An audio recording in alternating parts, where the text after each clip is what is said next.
سلطان محمود غزنوی جو عالمی اسلام کے ایک طاقتور ترین حکمران کے طور پر پہچانے جاتے ہیں، ان کی دور حکومت میں کوئی ایسی عسکری قوت نہ تھی جو غزنی کے اس سلطان کا سامنا کر سکے۔ سلطان محمود غزنوی نے ہندوستان، خراسان اور ایران کے مختلف علاقوں پر حملے کر کے اپنی دولت اور وسائل میں بے پناہ اضافہ کیا۔ مورخین کے مطابق صرف سومنات پر حملے کے نتیجے میں سلطان محمود غزنوی کو اس قدر مال غنیمت حاصل ہوا تھا کہ یہ تمام خزانہ 5000 اونٹوں پر لاد کر غزنی لایا گیا تھا۔ اس کے علاوہ غلاموں اور کنیزوں کی ایک بڑی تعداد تھی جو میلوں طویل قطاروں میں چلتی تھی۔ اب وقت کی ستم ظریفی دیکھیے دوستوں کہ اسی دولت مند اور طاقتور سلطان کی چہیتے اور نازوں پلے شہزادے اپنے آخری ایام میں کوڑی کوڑی کو ترستے رہے۔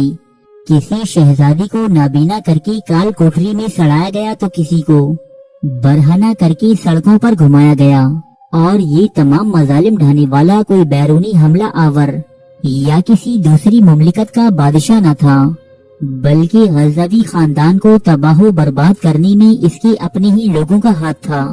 سلطان محمود غزنوی کے بیٹوں کی تعداد کے حوالے سے مورخین میں اختلاف پایا جاتا ہے۔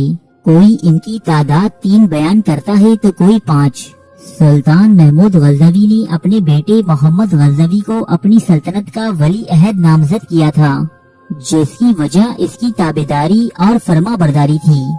محمد کا ایک جڑواں بھائی مسعود بھی تھا جو انتہائی بہادر اور دلیر تھا۔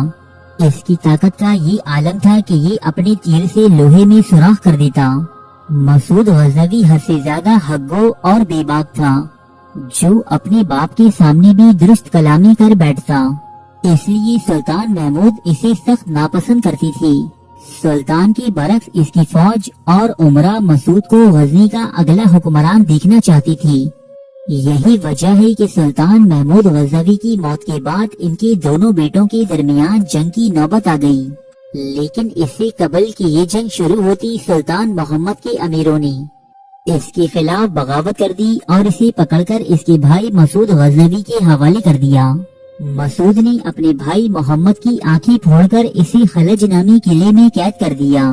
غزنی کی تخت پر قابض ہونے کے بعد مسعود غزنوی نے سلطنت میں اضافے اور اپنے زیر نگی علاقوں میں قانون و انصاف کی بحالی کے لیے فوجی مہمات کا سلسلہ شروع کیا۔ ان مہمات کے نتیجے میں مسعود غزنوی ترکمانیوں سے الجھ بیٹھا۔ ان ترکمانیوں نے غزنوی افواج کو بے پناہ نقصان پہنچایا، یہاں تک کہ ایک فوجی مورچے کے دوران سلطان مسعود غزنوی کی فوج کی تمام اعلیٰ عہدیدار ترکمانیوں سے جا ملے اور سلطان کو تنی تنہا میدانی جنگ سے فرار ہونا پڑا۔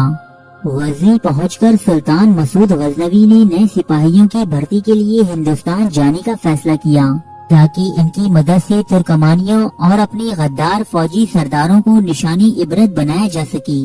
اس مقصد کے لیے مسعود غزنوی نے اپنے باپ سلطان محمود غزنوی کی تمام جمع شدہ دولت کو 3000 اونٹوں پر لاد کر ہندوستان کا سفر شروع کیا۔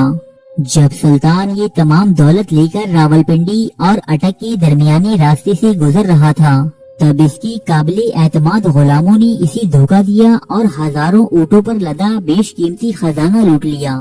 ان غلاموں نے صرف لوٹ مار پر ہی اکتفا نہ کیا، بلکہ سلطان مسعود غزنوی کو معزول کر کے اس کی نابینا بھائی محمد غزنوی کو یہاں لایا گیا اور اسے غزنی کا نیا سلطان منتخب کر لیا گیا۔ محمد غزنوی نے اپنے بھائی مسعود سے کہا کہ تم نے میری آنکھیں چھین لی تھیں، لیکن میں تمہارے ساتھ ایسا کچھ نہیں کروں گا۔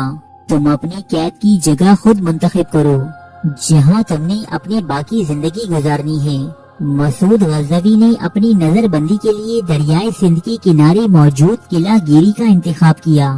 سلطان مسعود غزنوی جو ایک دن پہلے تک 3000 اونٹوں پر لدے قیمتی خزانے کا مالک تھا، آج اس کے پاس زیادہ راہ کے لیے ایک پھوٹی کوڑی تک نہ تھی۔ مسعود غزنوی اپنے آخری ایام میں اپنے ساتھیوں سے چھوٹی موٹی قرض لے کر اپنی زندگی کے دن گزارتا رہا، یہاں تک کہ ایک دن نابینا سلطان محمد غزنوی کا بڑا بیٹا احمد غزنوی اپنی چند فتنہ پرور ساتھیوں کی ہمراہ قلعہ گیری میں داخل ہوا۔ اس نے اپنے چچا کو برہنہ کر کے سڑکوں پر گھسیٹا، اسے زد و کوب کیا اور آخر میں اسے ایک کنویں میں پھینک کر